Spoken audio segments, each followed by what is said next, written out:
یہ جو واقعہ میں آپ کے سامنے گوش گزار آپ کے کرنے لگا ہوں، اسے سیرت ابن حشام کے اندر نقل کیا گیا ہے، اور یہ حضور علیہ الصلوۃ والسلام کی آمد سے بہت سالوں پہلے کا واقعہ، تقریباً کوئی 60-70 سال پہلے کا واقعہ، حضور کی ولادت سے قبل۔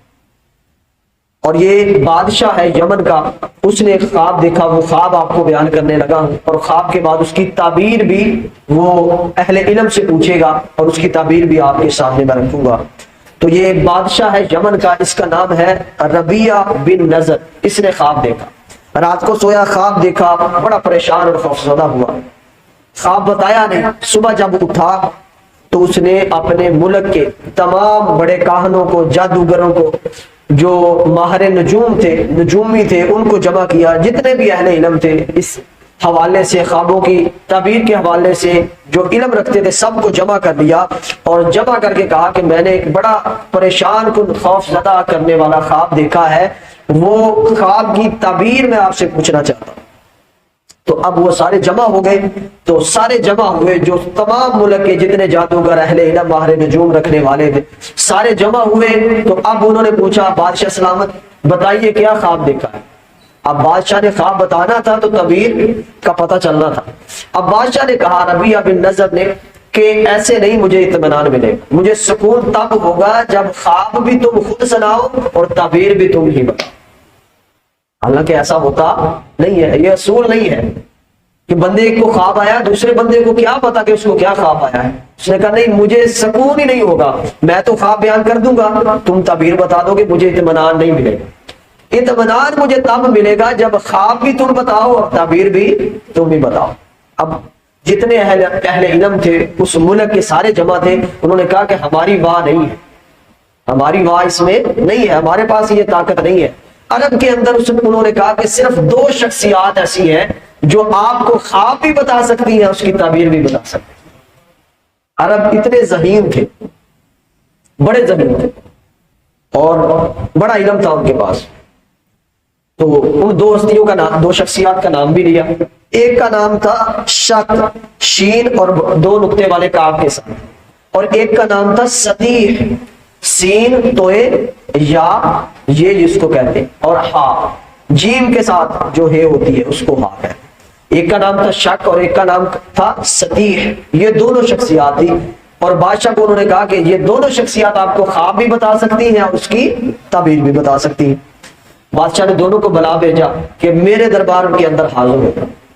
دونوں کو بلاوا بھیجا، اور روایت کے اندر آتا ہے کہ سطیح جو تھا وہ پہلے پہنچ گیا، شک بعد کے اندر آیا۔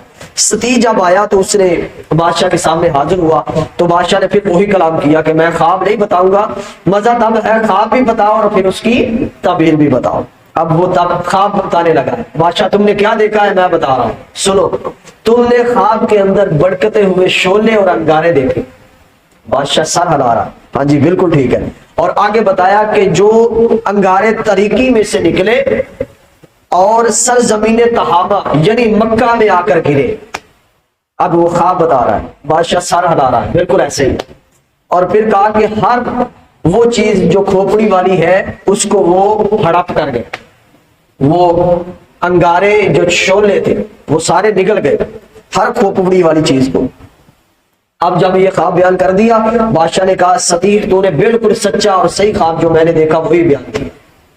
اب اس نے کہا کہ اب یہ تو تم نے بتا دیا، لیکن اب یہ بھی بتاؤ کہ اس خواب کی تعبیر کیا ہے، یہ تو پریشان کر رہی ہے۔ اب مجھے اطمینان ہوگا، تم نے خواب بھی بتا دیا، تعبیر بھی بتاؤ۔ تو اب اس نے تعبیر بتانی شروع کی کہ میں حلفیہ کہتا ہوں، حلف اٹھا کر کہتا ہوں۔ سطیح کہنے لگا کہ تمہارے ملک میں اہل حبشہ اتریں گے، یعنی دوسرے ملک کا نام لیا جائے، وہ آئیں گے اور ابین سے جرش تک ایک جگہ کا نام ہے، وہاں تک قابض ہو جائیں گے، یعنی آپ کا علاقہ فتح کر لیں گے، چھین لیں گے آپ سے۔ بادشاہ نے کہا اے سطیح تیرے باپ کی قسم، یہ کام ہمارے لیے بڑا ہی غمزدہ کرنے والا، بڑا المناک ہے، یہ تو بڑا پریشان کن ہے۔ تو بادشاہ نے کہا کہ یہ بھی بتاؤ کہ یہ کب ہوگا، جب ہمارا ملک ہم سے چھینا جائے گا تو یہ کب ہوگا یہ سارا سلسلہ۔ تو سطیح نے کہا، اس نے کہا کہ میرے دور حکومت میں یا بعد کے اندر۔